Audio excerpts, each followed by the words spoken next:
Okay, so fresh from my workout, Odyssey Health Club. So I did a little bit of legs training.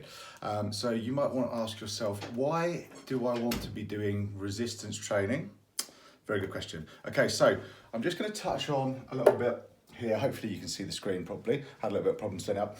I'm just going to touch on here how we break down our energy. Okay, so the main bulk of the energy that we're going to burn off in a day is from what we call the BMR, which is your basal metabolic rate. It's about 70% of the calories that we burn in a day. Okay. Now this is what we call our resting energy expenditure. Okay. So your resting energy expenditure basically means that when you're at rest, what energy does it take to keep your body working, to maintain your body? Okay. So that's your basal metabolic rate there.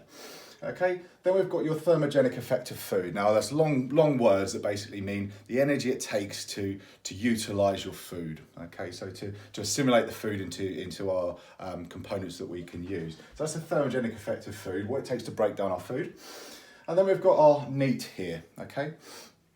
So that's non-exercise activity thermogenesis, okay? So that is basically anything that we do that is activity but not based in a gym or going for a run. So that might be parking a little bit further away when you go shopping, taking the stairs instead of the lift, things like that, moving from day to day, just our daily activities. Okay, so we can have an effect on that. Like I said, going things like a dog walk. You wouldn't really class that as what exercise you've done. So I've gone for a dog walk, but it's things that we do day to day, housework, things like that. They all burn off calories, but they were not what you'd class as being your exercise related. Okay, and then your exercise activity thermogenesis. So your actually what you do in the gym, what you do work-wise. Now, a lot of people focus their attention on here. Okay, so we're going to get in the gym and we're going to burn off 1,000 calories. So you see a lot of people with their little watches on saying, how many calories have I burnt today? Or they go out for a run and go, oh, look how many calories I've burnt today. Look how many steps I've done. The issue with that is, as we can see, that's only 5% that we're having an effect on. Now, I've put a little arrow on here because 5%, we could, in theory, get in the gym at 9 o'clock in the morning, leave at 5 at night, you can burn off thousands of calories up here, okay? No one's got the time to do that. No one would want to do that because it's blue and boring as well. So using our exercise, by saying that this is our exercise activity thermogenesis, actually by using our exercise in the right way, we can have an effect on here. So what dictates your basal metabolic rate? Basal metabolic rate is basically dictated by how much muscle mass you've got, lean mass that your body needs to keep going.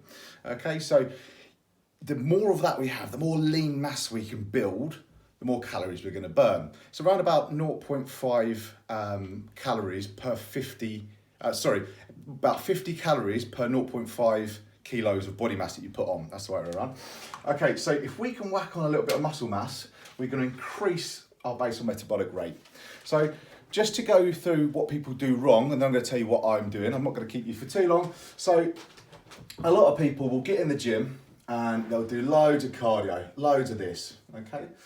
But what they're doing with their diets, okay, is they're reducing their calories dramatically. Now, by reducing your calories, what you're doing is you're giving your body less to burn off, okay? Less to actually assimilate. So your thermogenic effect of food, that's decreased, okay? So we've taken a blow off of that 10%.